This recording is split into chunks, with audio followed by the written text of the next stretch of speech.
O clima entre nós.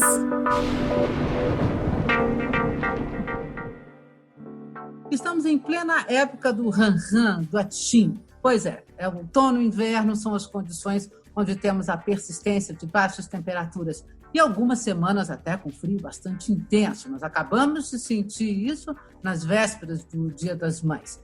E temos também uma situação bastante típica dessa época do ano, que são os dias secos, a baixa umidade do ar.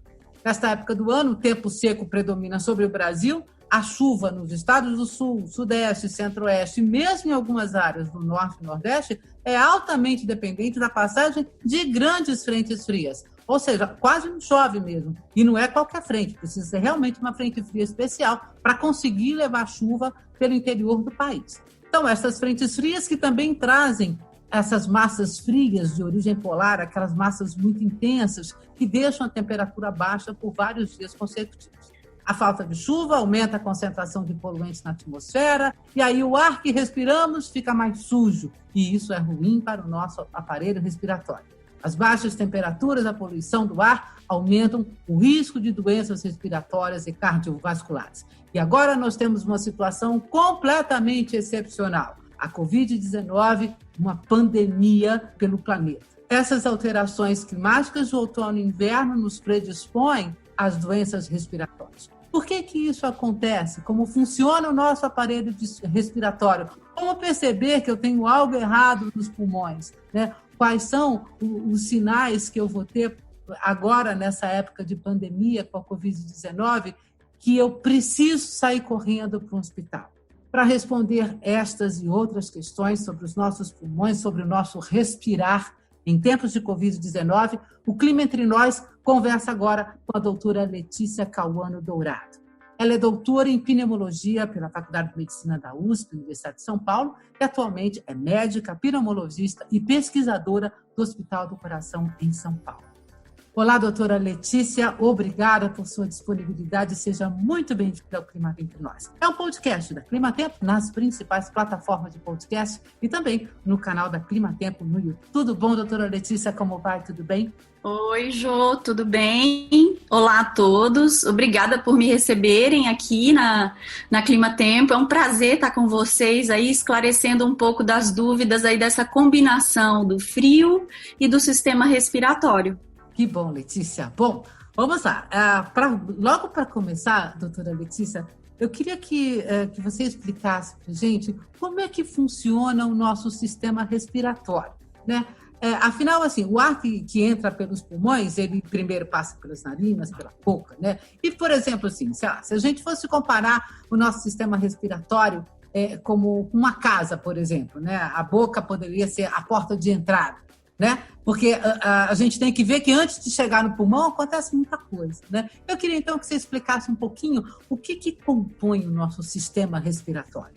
Então, usando essa sua analogia, a gente então pode dividir de forma simplificada o sistema respiratório em 3 porções. Então, a primeira porção a gente poderia chamar de uma antessala, que são as narinas, a boca, ali a região da garganta, que é a faringe, a laringe. Depois a gente tem um corredor, que é então as vias que conduzem o ar até de fato a sala, que são os pulmões, que é onde a coisa acontece. Então, simplificadamente, esses são os 3 compartimentos do nosso sistema respiratório. Agora, doutora Letícia, o que seriam os alvéolos, hein?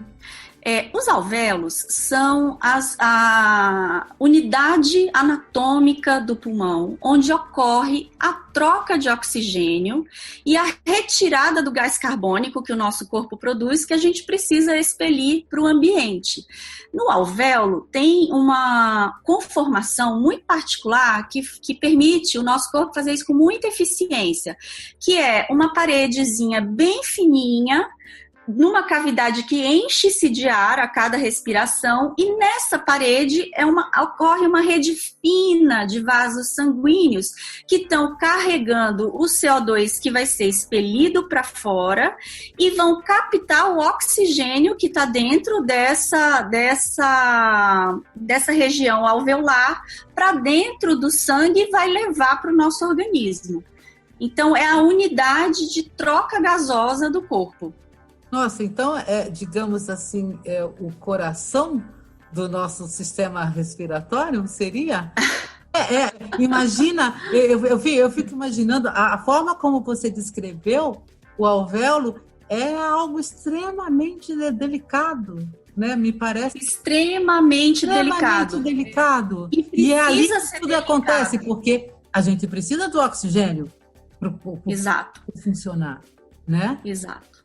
Nossa, então, pois é, quando a gente vai falar mais para frente um pouquinho disso, mas acho que toda vez que nós comentamos, por exemplo, de poluição, da poeira, existe, então, o material particulado fino, como a gente chama, né?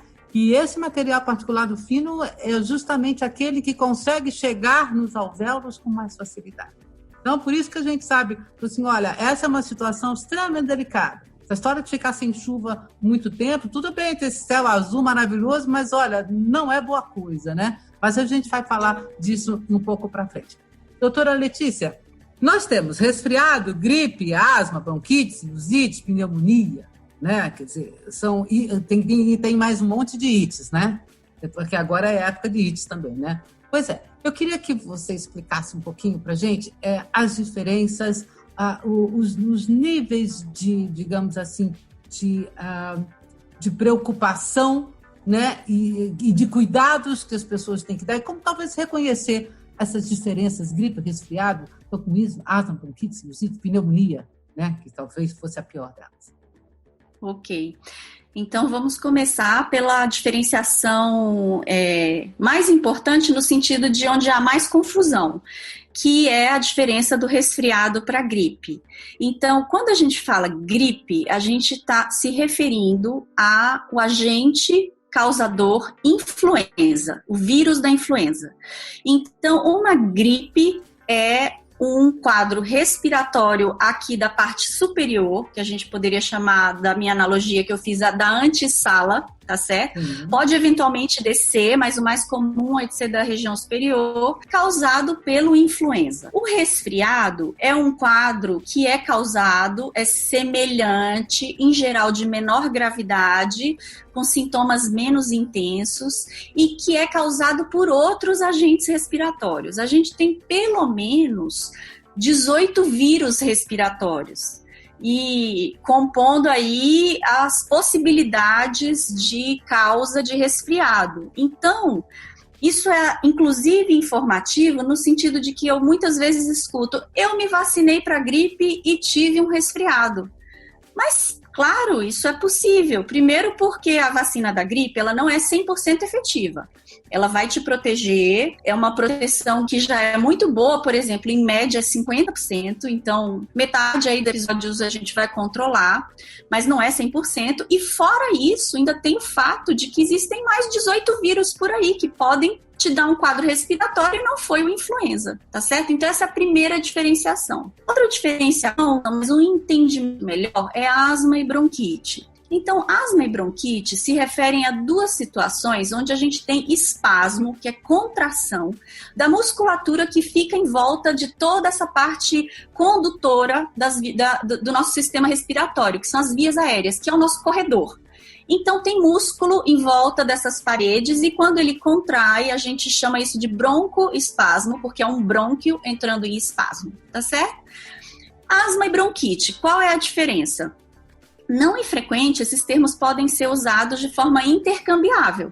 O próprio médico pode se referir a uma bronquite asmática e está querendo se referir à asma. Não há nenhum problema nisso. A confusão começa porque a gente também tem bronquites infecciosas. Esses mesmos vírus respiratórios, eles também podem infectar os brônquios. E, por exemplo, o paciente que é fumante, um tabagista, que tem o DPOC, que é a doença pulmonar obstrutiva crônica, volta e meia ele tem episódios de bronquite que são infecciosos, é uma bactéria, mais comum bactéria, causando essa bronquite, e é uma bronquite. Então, é diferente da bronquite da asma, que é o espasmo do músculo. Existe também a bronquite, que é inflamação do brônquio, que é causada por infecção. Então, você pode ter uma inflamação do brônquio, bronquite, por asma, por causas alérgicas, por poluição, por causas irritativas, e você pode ter também por causas infecciosas, tá certo? Então, isso nos ajuda aí a entender um pouco dessa confusão aí dos termos. Deixa eu só para esclarecer uma coisa. Quando a gente fala de resfriado, de gripe, a gente está falando em vírus. Exato. Asma, bronquite, assim, em princípio não. Você pode, né, quer dizer, asma e bronquite não são coisas virais, problemas virais. Não são infecções, são infecções. Ok, tá. E aí a sinusite? A sinusite. Então, a sinusite, o nome diz ite, inflamação. Sinus, seios da face. Então, de novo, a gente está naquela região da antessala do sistema respiratório. Sim. Então, é uma inflamação dos seios respiratórios. Essa inflamação, ela pode ser, por exemplo, de causa alérgica. Você pode ter uma rinocinusite alérgica, dependendo da gravidade da sua rinite alérgica. Você pode ter uma sinusite infecciosa, que aí foi causada por um vírus, por uma bactéria, tá certo? E em alguns pacientes, mais pacientes hospitalares, pacientes que já têm doença prévia, você pode até ter fungo causando sinusite. Então, sinusite é um termo que ele é genérico, mas quando você escuta as pessoas falando, eu passei no pronto-socorro, eu tô com sinusite, em geral elas estão se referindo a um quadro que é agudo e muito provavelmente desencadeado por um agente infeccioso, viral ou bacteriano. O mais comum é viral. Nossa, eu não sei o que é isso, não, sabe, Letícia, assim, graças a Deus, eu não tenho problema com asma, bronquite, sinusite, nada disso, né, mas eu conheço pessoas que têm, e como sofrem, meu Deus do céu, como sofrem, né, e assim, e a dor, né, o incômodo é uma coisa assim, é extremamente delicado, assim, nossa, e às vezes a gente vê crianças tão pequenininhas já com isso, né. E agrava o fato de ser morador da cidade de São Paulo. São Paulo é uma cidade muito poluída, a poluição irrita o trato respiratório, deixa ele então mais propício à inflamação, com mais produção de muco, isso tudo acaba propiciando eventualmente mais infecção. Ou às vezes até desencadear uma sinusite que começa estéril no sentido de que não tem um agente infeccioso, começou Sim. por conta da irritação da poluição, e aí há uma infecção secundária em cima disso. Então a gente vê isso. Um agravamento. Eu tenho pacientes, por exemplo, que me contam de quadros respiratórios superiores, rinite, sinusite muito ruins em São Paulo. Quando eles saem de São Paulo, é como se fosse tirar com a mão. É por aí. Eu ouço muito falar isso também. Assim, nossa, cheguei em São Paulo, né? Pessoas que não moram na cidade, quando chegam em São Paulo, se veem com um quadro agravado, assim. Aliás, de repente surge o problema que não existia, surge porque justamente está nesse ambiente, né, mais poluído que a cidade, né? Agora, Letícia, está faltando talvez o que seja o nosso pior, né, de tudo, a pneumonia. A pneumonia. Então, vamos lá. Então, como eu estava falando para vocês, então, a gente então fez essa divisão anatômica aí da região do sistema respiratório, e toda vez que eu falo em pneumonia, eu estou falando do acometimento, então, da sala do sistema respiratório, que são os pulmões propriamente ditos. Então, a infecção não aconteceu na via superior, não aconteceu nas vias condutoras, mas aconteceu no pulmão. Quando acontece nas vias condutoras e no pulmão juntos, a gente chama de broncopneumonia, porque tem, então, o comprometimento do brônquio e tem o comprometimento do parênquima alveolar. O parênquima é o lugar onde ficam os alvéolos, é onde ocorre a troca gasosa. Qual é o problema da... Antes de eu falar qual é o problema, vamos falar quais são as causas de pneumonia. Então, as causas de pneumonia são das mais diversas. A gente pode ter agentes virais. Então, a própria gripe, a influenza, ela em algumas pessoas pode também acometer o pulmão propriamente dito e dar uma pneumonia, tá certo? Agentes bacterianos e outros agentes mais raros, daí fungo e outras coisas. Além disso, tem um ponto muito importante que nós, pneumologistas, nós vemos muito no consultório, que é após a passagem no pronto-socorro do quadro agudo, que o paciente recebeu, entre aspas, o diagnóstico de pneumonia, a gente então vai conferir se aquilo foi mesmo uma pneumonia. Porque o diagnóstico de pneumonia, ele é dado por uma alteração de imagem com uma apresentação clínica, tosse, febre, alteração no exame laboratorial compatível. Ocorre que isso não é 100% específico de que houve um agente infeccioso causando aquilo. E pode haver causas por trás disso. E não é infrequente o chamado pneumonia acaba para a gente no consultório virando um balaio de gato de várias coisas que depois a gente vai descobrindo que são outras coisas. Vou dar um exemplo de uma causa muito comum que se confunde. Refluxo. Então, refluxo gastroesofágico. A pessoa deita à noite, não percebe, broncoaspira, e a pessoa engasga, aquilo vai lá no pulmão, aquilo dá uma inflamação no pulmão, porque o conteúdo do estômago é ácido, e você vai ter um quadro de pneumonia, você vai ter uma imagem, você vai ter tosse, você vai ter inflamação, e não foi de causa infecciosa. A gente começa a desconfiar quando começa a se repetir, e o paciente não tem nenhuma imunossupressão de base, não tem uma doença que justifique ficar tendo pneumonia. E aí a gente vai lá ver, é um refluxo. Então, a pneumonia é realmente um quadro conjunto muito especial. Exato, que de fato precisa de um especialista olhar. Eu espero que eu tenha deixado claro o conceito e a complexidade para os leigos. Não, sem dúvida, sem dúvida. É muito interessante isso que você comentou agora no final, essa relação com refluxo. Né? Porque a gente sabe que refluxo é uma coisa que, assim, muito comum nas pessoas, né? Pessoas idosas, por exemplo, gente... o idoso é outro papo. O idoso é mais complicado porque... e eu estou falando porque eu tenho em casa, né? Eu tenho uma pessoa que tem problema de refluxo, tem assim, histórico de pneumonia, né? E é idosa. E aí tem aquela história, isso a gente aprende quando a gente tem também uma pessoa idosa em casa, né? Não dá febre, né? Porque esse é um problema que foi uma surpresa pra gente. Quando eu lembro que minha mãe uma vez teve uma crise, nós fomos ao hospital e eu falei assim, nossa, mas ela não tinha febre, não tinha nada, né? E aí uma das primeiras coisas que o médico nos alertou, falou assim, pois tome cuidado. Né? Porque no idoso os sintomas são delicados e muitas vezes você não tem a febre, né? Bom, nós temos uma encrenca muito grande, certo? Porque nós temos o ar que nós respiramos.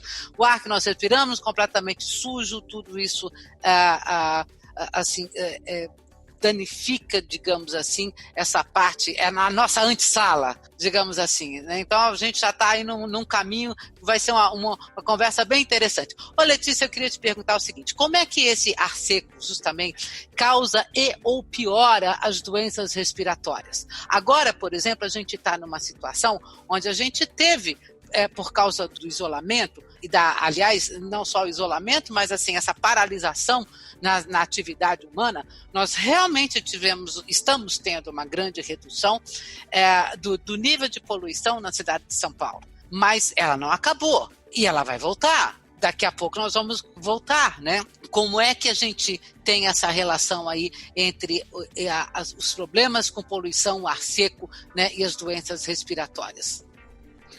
Então, assim, o sistema respiratório, ele é todo revestido, pensem como se fosse um carpete de células que reveste, e essas células, elas têm na parte de cima delas como se fosse uma vassourinha que varre para fora tudo que entra de partícula. Então, a gente respira micro-organismo, partícula de poluição, etc. E essa vassourinha, que são os cílios das células ciliadas, elas varrem isso para fora. O jeito que isso funciona no nosso corpo é varrendo numa camada de muco. Então, tem uma camada de muco e eu vou empurrando esse muco para fora. O que ocorre no clima seco, vocês talvez já estejam imaginando, é que o muco resseca. E se o muco resseca, ele flui pior. Se ele flui pior, o mecanismo da vassourinha do cílio funciona pior. E daí há mais chance da bactéria, então, conseguir entrar e causar uma infecção. Ou seja, é como se, por exemplo, assim, vamos imaginar, você está varrendo a sua casa, né? E aí, de repente, naquela vassoura ressecou ali a sujeira, né? A eficiência dela já não vai ser a mesma quando você for retomar. Se você não retirar aquela sujeira que ficou grudada na sua vassoura, ela já não vai limpar depois da mesma forma que ela limpava como estava limpa. Exato. Então, a umidade é muito importante para o funcionamento desse mecanismo de defesa que, em termos técnicos, a gente chama de clearance mucociliar. Então, é a vassourinha dos cílios varrendo o muco que manda tudo que a gente inala de porcaria para fora. Algumas pessoas usam umidificadores para contrabalançar esse efeito. E eu não sou contra os umidificadores, dentro de casa, eu só quero fazer uma recomendação.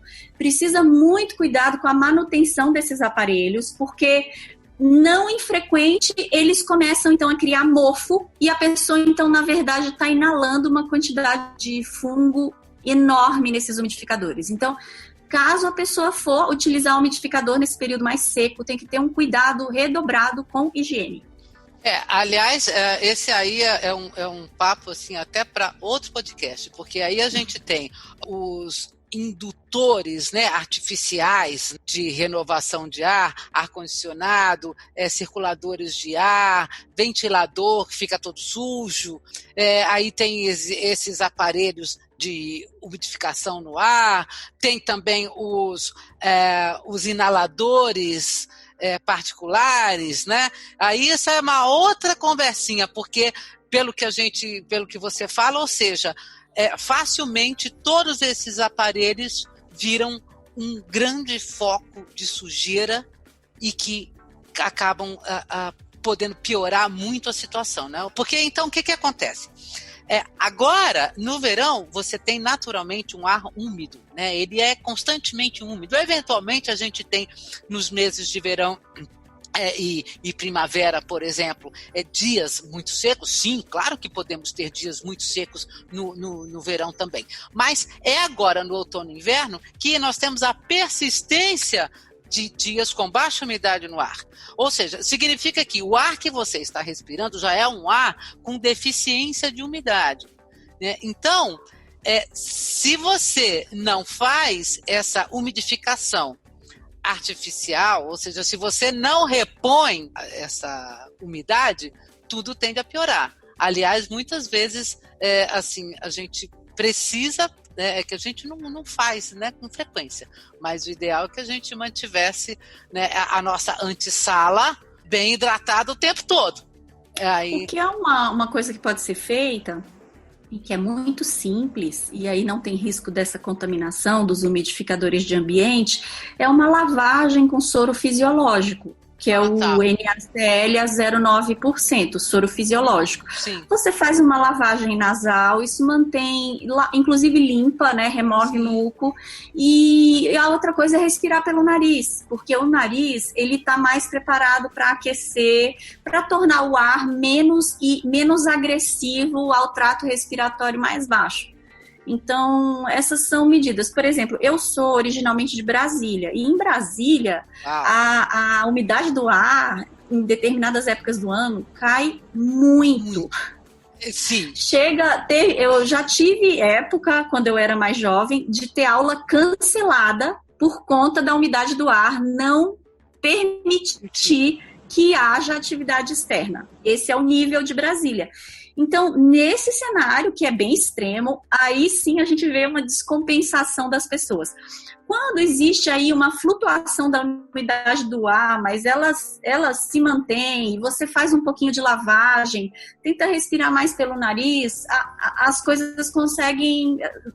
não é bom, mas a gente consegue manter aí um fisiologismo, uma fisiologia adequada. Eu aprendi uma vez, Letícia, com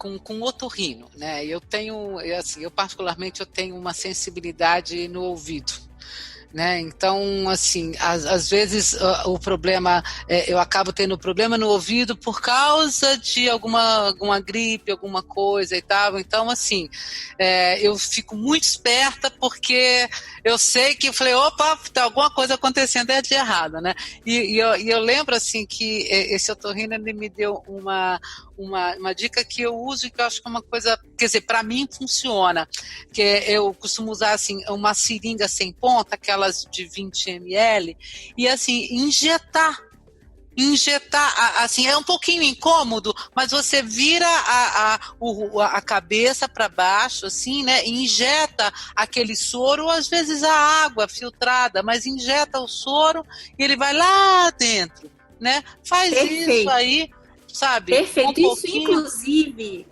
para bebê, para criança que não sabe assoar o nariz quando eles estão com quadros respiratórios, é excelente.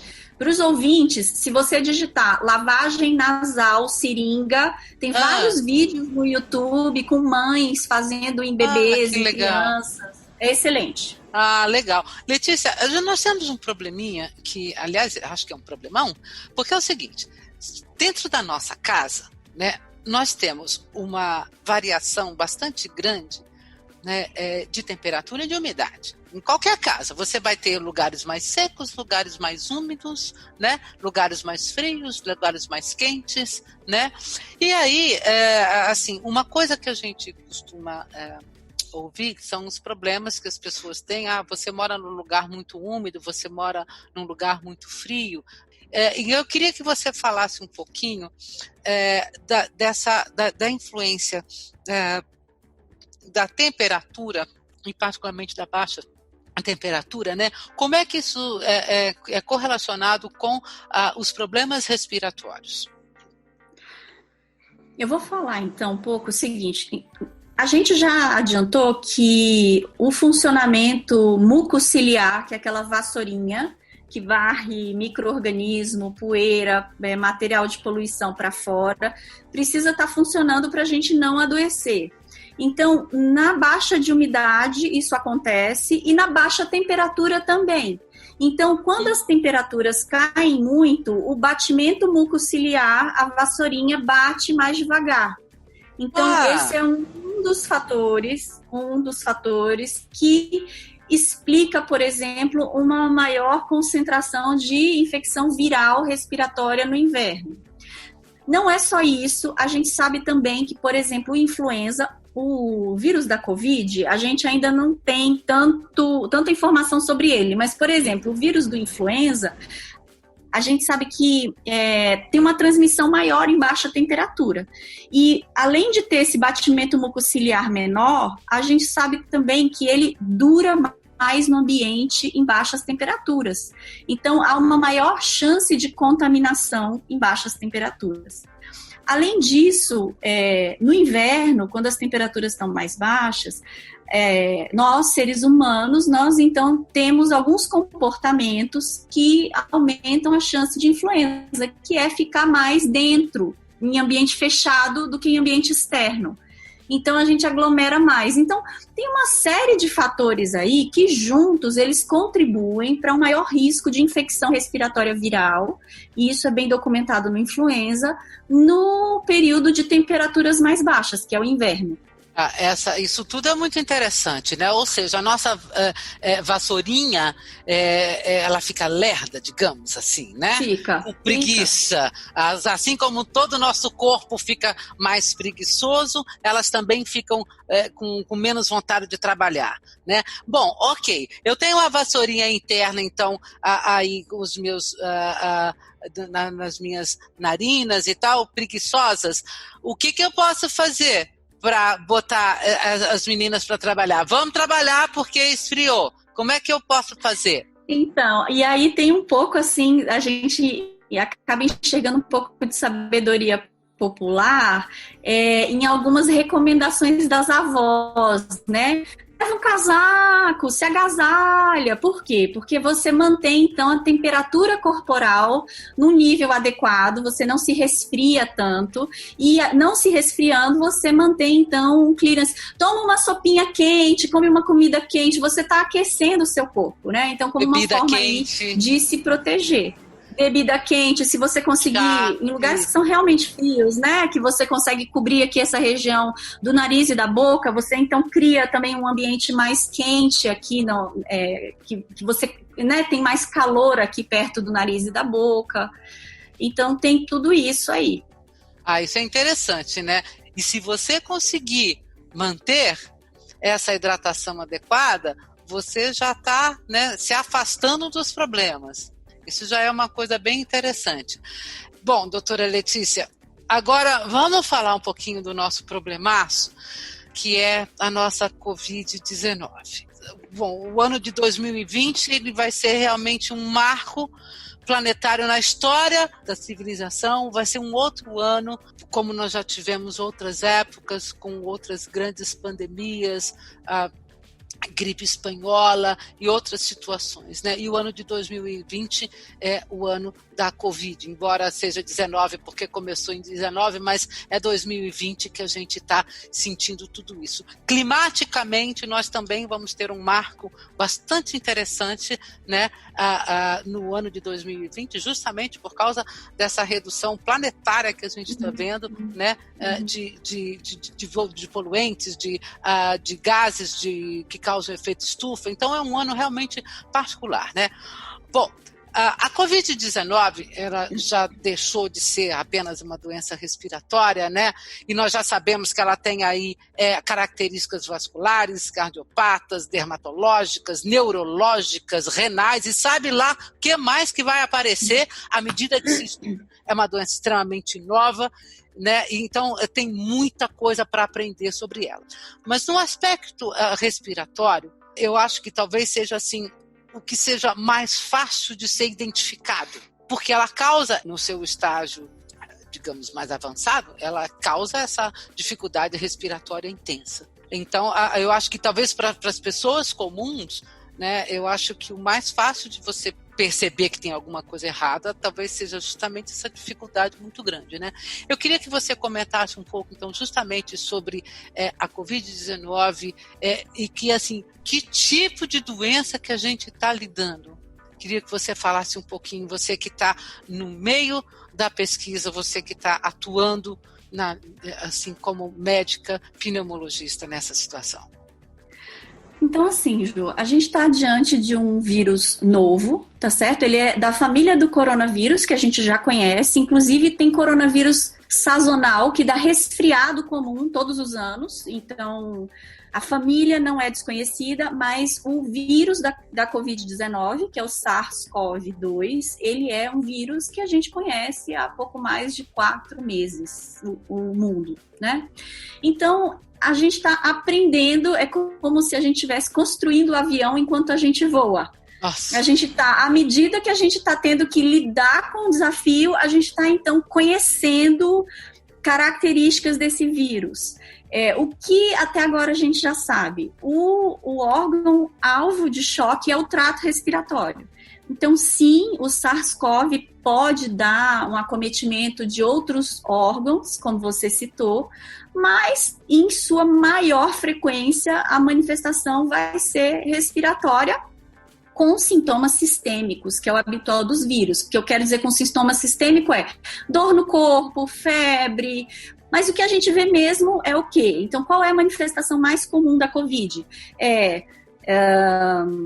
Tosse seca, febre, pode ter uma dor de garganta, perda de olfato. Acabou de sair um estudo recente aí, fazendo um levantamento enorme em Nova York, 60% das pessoas com Covid-19 tinham perda de olfato. Então, isso é um dado interessante. Pode ter manifestação ocular com conjuntivite, o olho fica vermelho, como em outras viroses. E aí, manifestações gastrointestinais, solta um pouquinho o intestino, dor de barriga.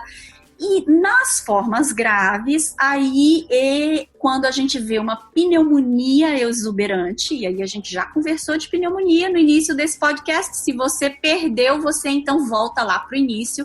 Então pode dar uma pneumonia exuberante e pode dar manifestações vasculares, como você estava comentando, que tem sido descrito então um risco de trombo, de embolia, de coágulo maior, tá certo? Então, essa é a característica da Covid-19. Para a maioria das pessoas, para a maioria esmagadora das pessoas, ela vai ser um quadro leve, que não vai precisar de hospitalização. Para uma pequena proporção, que a gente aí estima que seja aí uns 15 a 20% das pessoas que vão contrair Covid, e esse número vai aumentando à medida que vai se entrando em grupos de risco, claro, vai haver necessidade de suporte hospitalar. E desses que vão para o hospital, uma pequena porção vai precisar da UTI. Acontece que quando a gente olha essa pequena proporção, a gente pensa, nossa, mas isso é tão pequeno, né? Acontece que quando a gente coloca isso no contexto de uma população inteira, milhões e milhões de pessoas, esses pequenos números ficam muito grandes, principalmente se eles acontecem concentrados num intervalo de tempo curto. Então, esse é o grande desafio da Covid para os sistemas de saúde. Os casos, como há uma transmissão muito rápida, os casos começam a acontecer todos, entre aspas, ao mesmo tempo, e os hospitais precisam dar conta dessas pequenas proporções, que são números grandes em termos absolutos, porque a gente está falando da população inteira, de uma vez só. Então, é aí que a situação complica. Se você imaginar, por exemplo, assim, ok, eu tenho 10 camas disponíveis e eu tenho 20 pessoas. Eu tenho 10 respiradores, né? E eu tenho 30 pessoas que estão precisando de respirador. Eu não tenho para todo mundo, né? Então, quer dizer... E é isso que nós precisamos evitar. Por isso que nós precisamos, e em São Paulo isso tem sido feito, uma monitorização do grau de utilização do sistema de saúde, porque se chegar num ponto que está perto do teto de capacidade, medidas mais enérgicas precisam ser tomadas, porque essa situação que você descreveu, de que existem muito mais pacientes do que a capacidade de um hospital de absorver, isso gera um caos, não só nos atendimentos ao Covid, mas nos atendimentos a qualquer outra doença, porque as pessoas continuam infartando, tendo derrame, tendo apendicite, quebrando a perna, etc. Então, tendo pneumonia por outras causas, então há um colapso completo do sistema de saúde, e esse colapso completo do sistema de saúde se estende para o resto da sociedade, porque uma sociedade em que os indivíduos, quando adoecem, não podem acessar o hospital, isso gera um caos completo. Isso foi visto, eu não estou falando isso de forma especulativa, isso foi visto na Espanha, isso foi visto no Irã, isso foi visto na Itália, isso foi visto em Nova York, então isso foi visto em Guayaquil, no Equador, então é uma situação de desorganização social. Por quê? Porque a pessoa vai ao hospital, não consegue atendimento, retorna. Muitas dessas pessoas podem estar com doenças graves, essas pessoas falecem fora do hospital. O sistema de regulação dos corpos precisa do IML precisa remover esses corpos, fica sobrecarregado, a remoção dos corpos começa a demorar e se instala um caos completo, porque a gente, já desde muito depois de civilizado, nós não estamos acostumados a simplesmente ficar com corpos em casa. Então, assim, eu desculpa o peso dessa informação, mas é isso que aconteceu em várias cidades onde se permitiu o colapso do sistema de saúde. A gente precisa, com todas as forças, proteger o sistema de saúde de um colapso. É uma coisa muito impressionante, Letícia, porque, por exemplo, assim, eu estou falando como pessoa comum, entendeu? Assim, meus pais, eu tenho pessoas que são bastante idosos, estão perto de 90 anos. Né? Logo que começou, nós tiramos eles daqui, eles estão no interior de Minas Gerais, num sítio, tá? Na casa de uma irmã minha, porque minha mãe, por exemplo, tem histórico de pneumonia, né? Então a primeira coisa que a gente fez foi tirá-los. Tudo bem, uma pessoa saudável, ok, mas eu, atualmente, assim, eu vou ao supermercado e com medo. Eu fico com medo de encontrar pessoas. Eu já deixei de ir em alguns lugares porque eu olhava assim, não, tem gente demais aí dentro, eu não sei o que está acontecendo, né? E aí você reza, honestamente, assim, eu falei assim, meu Deus, tomara que eu não precise ir a nenhum lugar, a nenhum médico, né? Porque você fica assim, como é que eu vou parar no hospital se eu precisar? Entendeu? O que eu vou fazer lá? Eu vou acabar pegando esse vírus maldito agora que não tem nada. Se bem que, assim, particularmente, eu acho que eu peguei uma manifestação leve, mas peguei, entendeu? Perda de olfato, eu fiquei uma semana e pouco sem olfato, sem paladar, um pouquinho de febre, alguma coisa leve, depois passou, tá tudo bem, continuo cozinhando normalmente, tá tudo bem. Mas eu acho que eu acabei pegando essa manifestação leve. Mas então, assim, agora você deu uma noção muito clara, assim, do que é esse caos, né? Assim, e é isso, assim, é pesado falar, mas morre, sim, morre, porque não dá conta, né? Eu não consigo atender todo mundo, eu não tenho gente para atender todo mundo, né? Jô, eu tenho colegas em Belém, tá? Que você sabe que Belém sim. Entrou em caos, e o que eles nos contam é que nas semanas de pico, os hospitais privados fecharam as portas, porque não tinham condições de atender. Então, não importava se você tinha dinheiro, se você tinha plano de saúde, eles não tinham condições de atender, eles ficaram alguns dias fechados. E o que aconteceu? As pessoas que foram adoecendo nesses dias ou saíam da cidade, ou iam para o SUS, e aí teve aquele pico de óbito que a gente viu em Belém, que foi terrível. Então, isso é o caos do sistema de saúde, que é o que a gente quer prevenir. Quando eu falo disso, eu sempre recebo... Bom, eu tenho um canal, eu tenho minha conta no Instagram, que eu tenho postado frequentemente assuntos de Covid, informando como ir ao supermercado de forma segura, coisas para informar a população. @dra.leticia K de quilo D de dado. Esse é o meu perfil. E num desses vídeos eu falo sobre o que é o colapso do sistema de saúde. E aí veio vários comentários. Doutora, você tinha que dizer que o conteúdo era forte, eu assisti, eu ouvi. E assim, eu não pus nenhuma imagem, eu só falei. Eu tô aqui passando mal com isso, então agora eu aprendi. Toda vez que eu vou explicar para as pessoas, porque as pessoas não realizam, elas acham que o colapso do sistema de saúde é assim, não é com ela. E ficar tudo bem.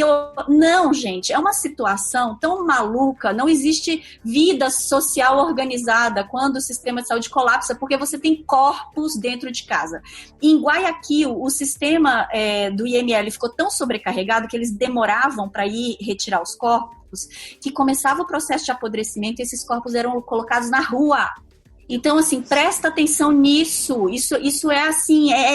E me diz agora, alguém que está pensando em abrir economia, se tem condições de abrir economia com gente pondo corpo pro lado de fora, porque não tem hospital, gente? A Itália foi a mesma coisa. Mas assim, não, economia e saúde estão juntos. Onde tem morte e doença, não tem economia, gente. Tem que pensar em saúde e vida para ter economia prosperando. Impressionante como você, assim, informa, jornal, todo dia, todo mundo falando, número de morte aumentando, e as pessoas achando que muita gente ainda acha que não, eu não vou pegar isso.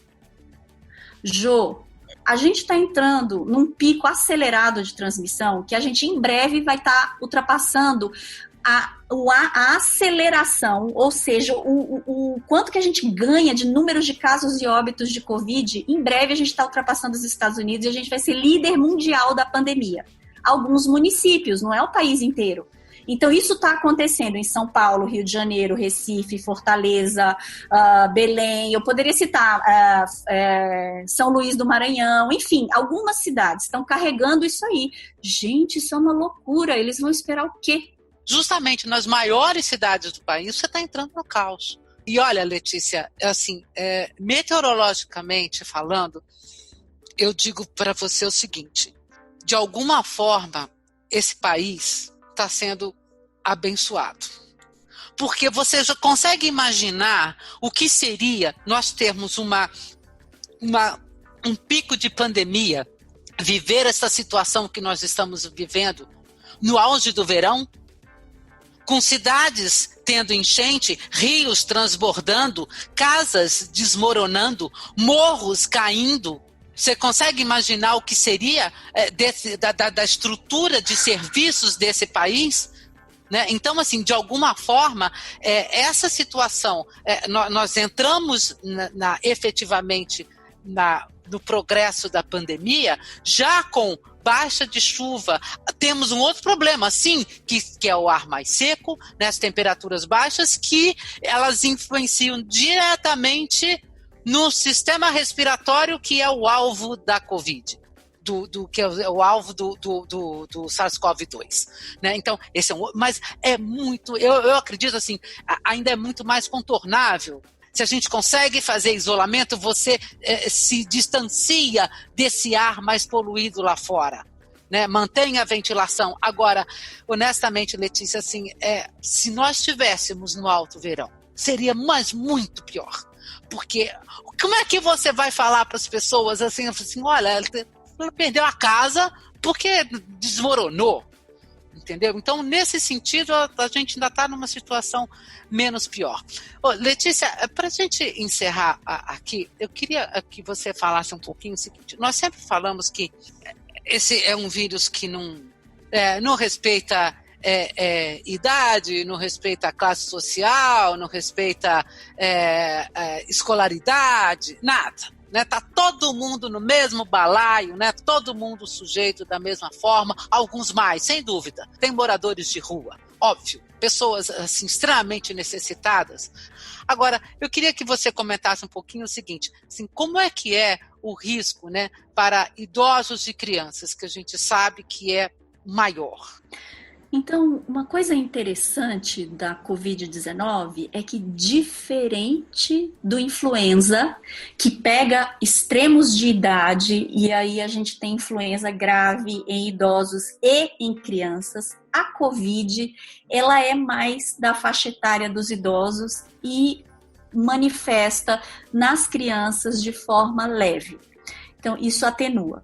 Claro que a gente tem visto aí na literatura descrito alguns casos graves de uma manifestação que chama choque associado à doença de Kawasaki. Então, associada à Covid em criança, uma manifestação grave, a criança chega com a pressão baixa, com a manifestação da doença de Kawasaki, que é uma inflamação das mucosas e pode ter acometimento do coração. Mas, graças a Deus, isso é uma manifestação rara da Covid infantil. Então, a gente vê casos de Covid em criança, mas em geral são casos leves. As UTIs pediátricas não estão lotadas como as UTIs adultas. Ao contrário, nos adultos, a partir de 50 anos, à medida que a faixa etária vai subindo, vai só aumentando o risco de morte por Covid. E quando a gente chega em faixas etárias realmente mais altas, acima de 80 anos, esse risco aumenta muito. Uma coisa que tem impacto direto no risco de morte é acesso a suporte de vida hospitalar adequado. Então, hoje, para maio de 2020, que a gente ainda não tem nenhum tratamento realmente efetivo contra a Covid, o que a gente sabe que tem, de fato, impacto em sobrevida da Covid grave é acesso a suporte de vida hospitalar. Mais outro motivo pelo qual nós não queremos o sistema de saúde sobrecarregado, porque os que adoecerem e tiverem uma doença grave, se tiverem acesso a um suporte de vida hospitalar, a Covid vai passar por eles, porque a Covid é uma doença viral que tem uma duração de tempo. Se a gente der suporte de vida para essa pessoa, a maioria das pessoas vai se recuperar. O problema é que nós não conseguimos atender a todos, né? Quando é que eu tenho que sair correndo para o hospital? Tá, essa é uma excelente pergunta. Então, vamos dizer que você começou um quadro muito sugestivo de Covid, né? Então, uma dorzinha de garganta, febre, dor no corpo, teve uma diarreia, perdeu o olfato, enfim, manifestações leves da doença. Inclusive, pode até ter um pouco de tosse seca, nenhum problema nisso. Se você não está sentindo dificuldade de respirar, falta de ar, cansaço. O que eu quero dizer com esses termos todos? Porque cada pessoa descreve a percepção de falta de ar de forma diferente. Então, peso para respirar. Então, vamos dizer, você caminhava na sua casa até um outro determinado cômodo, com um passo acelerado, numa boa. De repente, para fazer isso, você sente aquele peso, a respiração mais curta, o ar não entra, ofegante. Esse é o momento que você precisa de uma avaliação hospitalar. Não postergue essa avaliação quando há uma suspeita de Covid, porque se a Covid estiver evoluindo para sua forma mais grave, a deterioração é rápida. Então, se houver falta... E outro ponto muito importante, esse agravamento da Covid em geral, depois de 4 a 5 dias de doença. Não é no início do quadro. Então, a pessoa não começa logo com falta de ar. O que a gente vê é 4, 5 dias, ou às vezes até mais, mas pelo menos 4, 5 dias de doença, e aí começa a fase de dificuldade de respirar. Então, estejam atentos a essa questão da dificuldade de respirar como um norte para guiar o momento de ir ao hospital. Eu tenho um exemplo, por exemplo, de um vizinho que entrou em contato comigo e falou, olha, minha sogra, então quadro de Covid típico, uma senhora, 4, 5 dias de evolução, a febre não passa, ela começou com falta de ar, e eu tô pensando em alugar um cilindro de oxigênio para ela ficar em casa. Eu falei, não faça isso, porque a gente não sabe a extensão da doença. Se ela tiver com uma doença extensa no pulmão, a deterioração é muito rápida e vocês podem perder tempo de oferecer suporte de vida adequado para ela. Ah, mas se ela for para o hospital, pode ter perigo. Essa é uma hora que não é para ter esse medo. Essa é uma hora que é para ir para o hospital. E daí eles foram para o hospital e não foram alugar o cilindro de oxigênio. Muito legal a conversa com você, muito legal mesmo. E assim, quando eu estava imaginando aqui assuntos para fazer as gravações, os podcasts, eu logo imaginei justamente ter uma conversa com o pneumologista, porque nós sabemos assim, justamente dos problemas assim, que essa situação de pouca chuva, de baixa umidade, de frio, acometem, né, as doenças respiratórias. Essa ligação é imediata. E agora a gente tem essa situação tão especial, né? Mas, ao mesmo tempo, assim, dessa nossa conversa toda aqui, a gente tira algumas coisas que, assim, elas são simples e que, se a gente fizer, vai dar certo, vai realmente proteger, né? Então, o isolamento, fica em casa, por favor. Lave as suas mãos, por favor, né? Proteja-se e mantenha hidratada as suas narinas, a sua boca, né? Faça isso.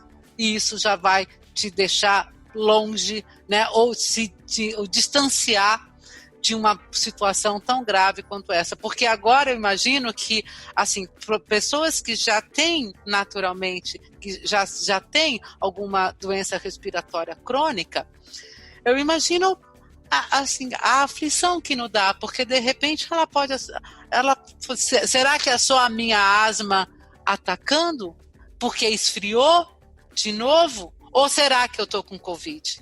Né? O que eu tenho recomendado para as pessoas que, por exemplo, têm asma e têm justamente esse medo, será que essa falta de ar que eu estou sentindo é da minha asma ou da Covid? Lembrem que a falta de ar da Covid começa a ocorrer no 4, 5 dia de 5º dia de sintoma de doença de Covid. Então, se a pessoa não está tendo sintomas de doença de Covid, o mais provável é que seja a sua asma. Use a sua medicação para controle da asma habitual, não interrompa as medicações. Se entrar em crise, use as medicações de resgate. E se houver melhora, trata-se da asma, não se trata da Covid. A Covid não vai melhorar com medicação para asma. Bom, olha, eu tenho certeza aqui que nós tivemos, Letícia, uma conversa maravilhosa, assim, extremamente útil, né? Eu deixo agora um espaço aí para as suas palavras finais. Eu queria, Jo, agradecer o espaço que você me deu aqui para conversar sobre a Covid, sobre o sistema respiratório. Eu, como pesquisadora em Covid, eu estou comprometida em fornecer informação e combater desinformação. Então, esse podcast é mais um espaço que eu tive para poder ajudar as pessoas a terem acesso à informação. Muito obrigada. Bom, eu aqui agradeço completamente, nós tivemos uma conversa extremamente informativa e clara.